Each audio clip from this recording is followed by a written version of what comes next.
आपके भीतर जो शक्ति है, उस शक्ति को जागृत करना है। अनुभूति के तौर पर, सिर्फ़ कल्पनाओं में नहीं। आपके भीतर ईश्वर है, ये सिर्फ़ आपको पता रहता है। आपके भीतर शक्ति है, ये सिर्फ़ पता रहता है, पर अनुभूति नहीं हो पाती। एहसास नहीं होता कि सच में क्या है? सच में ईश्वर मेरे भीतर है कि नहीं है? क्योंकि ईश्वर जो हम पुस्तकों में पढ़ते हैं, वहाँ पर पता चलता है कि ईश्वर एक साकार रूप है, चतुर्भुज है, चमत्कार करते हैं, सर्वशक्तिशाली है। जब इतना कुछ बड़ा-बड़ा ईश्वर के बारे में है, तो इतने बड़े ईश्वर, परमेश्वर मेरे भीतर कैसे हो सकते हैं? और वही भेद आपको आज तोड़ना होगा, निकालना होगा, मिटाना होगा कि वो परमेश्वर, ईश्वर मेरे भीतर है, सच में वास करता है और वहाँ तक हम सबको पहुँचना है अपने भीतर की यात्रा में। लोगों को बताने की ज़रूरत नहीं है, अगर आपको आपके काम के लिए आगे बढ़ना है, तो भीतर आपको उस शक्ति को जागृत करना बहुत ज़रूरी है। मैं आपके सामने जो बैठा हूँ दादाश्री जी, मैं एक साधारण व्यक्ति हूँ, मैं कोई ख़ास विशेष व्यक्ति नहीं हूँ। पर भीतर कुछ जागृति हो गई है, इसीलिए आप आज यहाँ बैठे हो। वो जागृति आपके भीतर भी हो सकती है, ईश्वर को जानने की, ईश्वर को समझने की, ईश्वर को प्राप्त करने की, भ्रम तोड़ने की। ईश्वर एक है, अनेक हैं। बहुत सारे प्रश्न आते हैं, ईश्वर है कि नहीं है? हाँ, ईश्वर है, वो तो हाँ, हाँ, जो अनुभव कर रहे हैं उन्हें पता है कि ईश्वर तो है, बट व्याख्याएँ, ईश्वर की भिन्न व्याख्याएँ, कौन क्या कहता है ईश्वर के बारे में? हिंदू धर्म कहता है कि ईश्वर अनेकों रूप में है और एक भी है।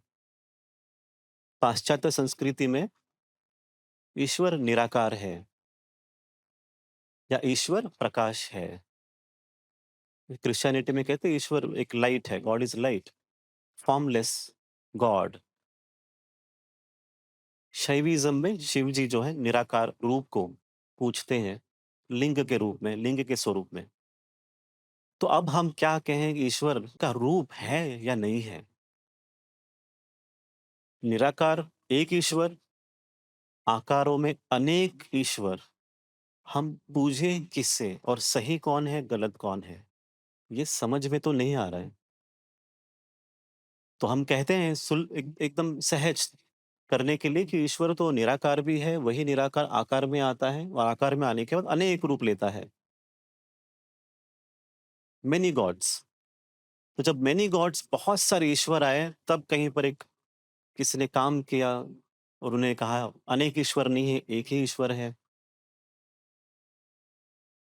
अब जब ईश्वरों के बीच में लड़ाई है कि ईश्वर एक है, अनेक है, तब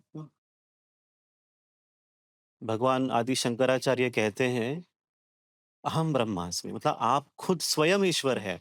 अब वो उसमें जा ही नहीं रहे हैं, एक ईश्वर है कि अनेक ईश्वर, वो कह रहे हैं कि आप स्वयं ईश्वर है। अब दूसरे हैं जैसे दूसरी स्कूल ऑफ थॉट है जहाँ पर कहते हैं भगवान गौतम बुद्ध अनात्मा, ईश्वर है, नहीं है, पता नहीं है। आत्मा के अस्तित्व के बारे में ही बात नहीं है। ईश्वर है, नहीं है, वो आप खुद ढूँढे, आप जाने, खुद अनुभव करें।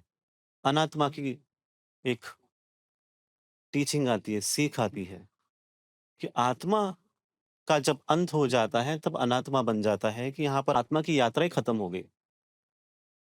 तो दोनों अलग हो जाते हैं। भगवान आदि शंकराचार्य, भगवान गौतम बुद्ध, मैं ईश्वर हूँ या ईश्वर ही नहीं है। पर बाकी सब जगह ईश्वर, आकार, निराकार, हम कैसे समझे? तो हिंदू धर्म में एक प्रथा आती है जहाँ पर कहा जाता है कि आप जब भी ईश्वर से मिले, आपको क्या करना चाहिए? जब भी किसी मंदिर में आप जाते हैं, एक आपके लिए एक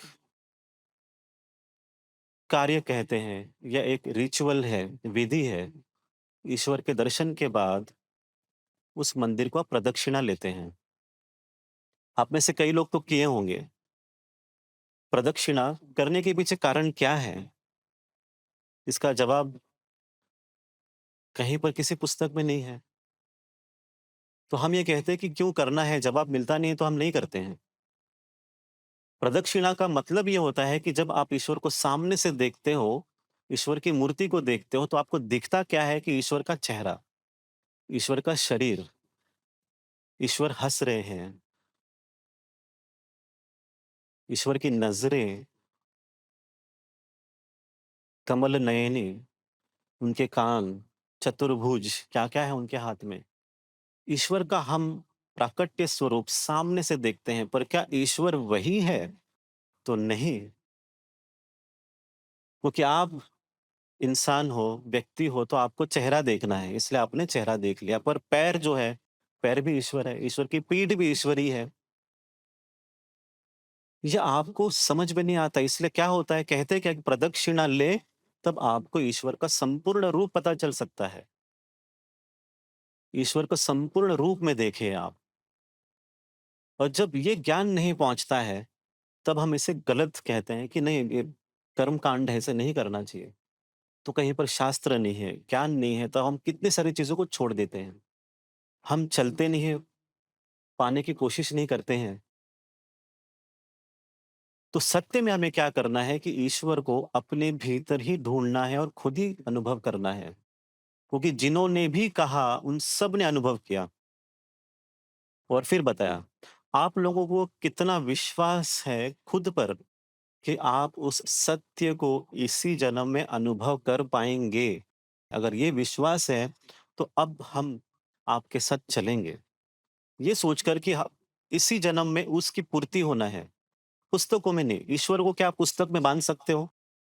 वेदों में नासदीय सूक्तम आता है जिसमें तो स्पष्टता कहते हैं कि ईश्वर क्या है, कैसे है, पता ही नहीं चल रहा है।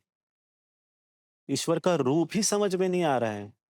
ईश्वर का स्वरूप ही पता नहीं चल रहा है। जब वेदों को ही नहीं समझा, तो आप क्या समझोगे ईश्वर को? समझ पाओगे आप ईश्वर को?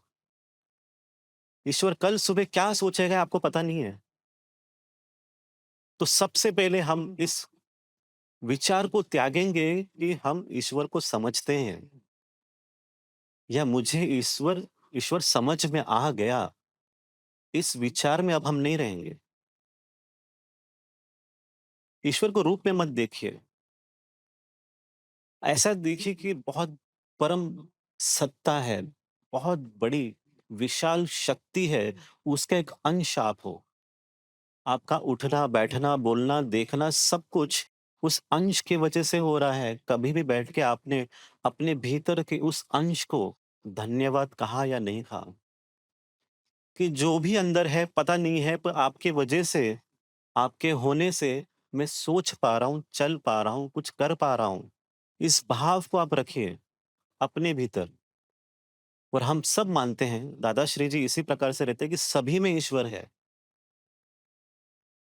इसलिए आप सभी को हम प्रेम से जब मैत्री भाव से नमस्ते कहते हैं, नमस्कार करते हैं, तो आपके उस ईश्वर के रूप को करते हैं। आपका अनादर करना मतलब उस ईश्वर के रूप का अनादर करने जैसा है। आप भी तो ईश्वर ही हैं, भूल गए हो आप भी ईश्वर हो। मान लो, आज मान लो। ईश्वर का अंश, वो शक्ति, सब कुछ आपके भीतर है। ये अनुभव के स्तर पर है, चमत्कार के स्तर पे नहीं। चमत्कार में ईश्वर नहीं रहता, ईश्वर केवल प्रेम में रहता है। इसको समझिए, चमत्कार खेल है, उसमें हम ना जाएँ। आपके प्रेम के खातिर सब कुछ कर सकते हैं। निस्वार्थ प्रेम